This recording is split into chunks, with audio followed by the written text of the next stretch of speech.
Hello and welcome students, Gyanjyoti coaching সেন্টারের পক্ষ থেকে তোমাদের সকলকে আরো একবার স্বাগত।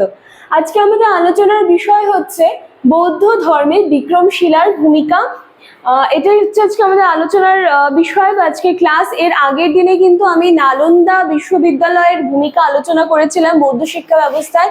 আশা করি তোমরা সেই ভিডিওটা দেখেছো এবং বুঝতে পেরেছো, ঠিক আছে, ভূমিকা কি ছিল। আশা করছি তোমরা বুঝতে পেরেছো।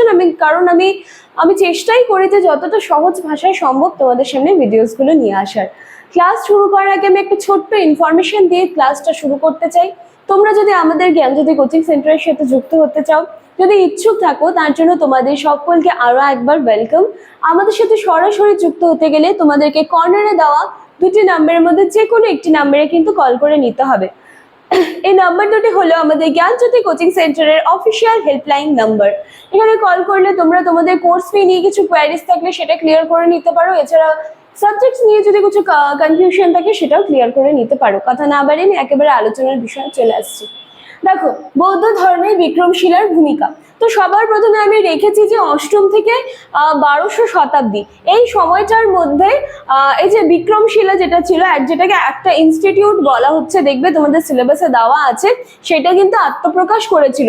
এবং কাদের সময়ে? পাল সাম্রাজ্যের সময় বা পাল রাজাদের অধীনে কিন্তু এই যে বিক্রমশিলা, যেটাকে হচ্ছে একটা শিক্ষা কেন্দ্র বলা হচ্ছে, সে কিন্তু আত্মপ্রকাশ করেছিল, ঠিক আছে। এবং এই যে বিক্রমশিলা রয়েছে, এখানে হচ্ছে বৌদ্ধ ধর্মের ব্যাপারে নানান ধরনের যে শিক্ষা রয়েছে সেগুলো দেওয়া হতো। বৌদ্ধ দর্শন এছাড়া আরো নানান ধরনের যে তত্ত্বগুলো ছিল সেগুলো নিয়েও কিন্তু এখানে বিশেষ শিক্ষা দেওয়া হতো। আচ্ছা, তারপরে দেখো কি লিখেছি, শিক্ষার কেন্দ্র। কেন্দ্র হিসেবে এখানে তান্ত্রিক বৌদ্ধ ধর্ম অধ্যয়ন।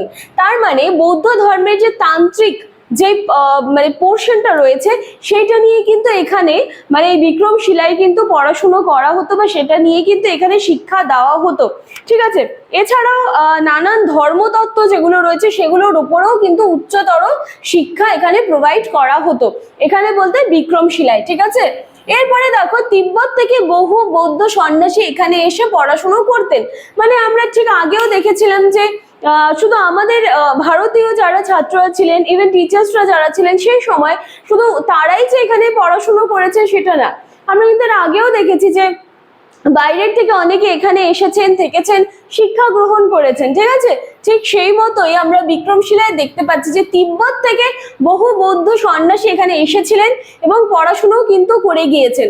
এর পরের পয়েন্টটা রয়েছে বৌদ্ধ গ্রন্থ রচনা ও সংরক্ষণের কেন্দ্র ছিল।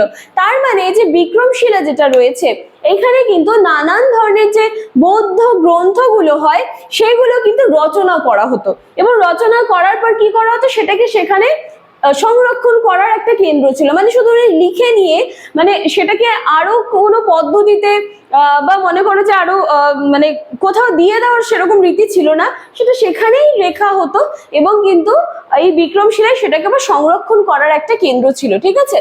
আচ্ছা দেখো, এবার বিক্রমশিলায় বলা হচ্ছে যে নানান ধরনের বৌদ্ধ ধর্মের যে পুঁথিগুলো সেগুলোকে হচ্ছে লেখা হতো এবং লেখার পরে কিন্তু সেগুলোকে আবার অনুবাদ করার কাজও হতো এই বিক্রমশিলায়, ঠিক আছে।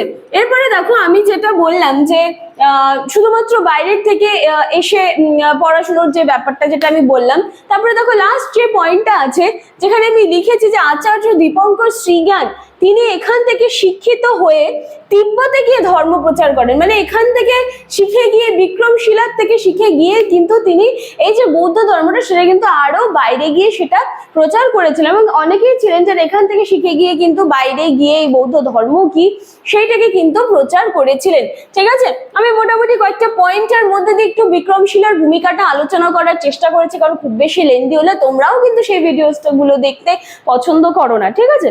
তো সেই জন্য যে কয়টা পয়েন্ট মেইন আমার মনে হয়েছে আমি সেগুলো লিখেছি এবং সেগুলো একটু আলোচনা করে দেওয়ার চেষ্টা করলাম। আচ্ছা, এই ক্লাস বা আজকে আলোচনার বিষয় এইখানেই শেষ হচ্ছে। আশা করছি ক্লাসটা তোমরা ভালো করে শুনেছো এবং তোমাদের অল্প কিছু হলেও বোধগম্য হয়েছে। দেখা হচ্ছে পরের দিনের টপিকে একটা নতুন ফ্রেশ নিউ ক্লাস নিয়ে। ততদিন বা ততক্ষণের জন্য আমাদের জ্ঞানজ্যোতি কোচিং সেন্টারের সাথে এভাবে জুড়ে থাকো, আমাদেরকে এভাবে সাপোর্ট করো। দেখা হচ্ছে নেক্সট দিনের ক্লাসে। Thank you.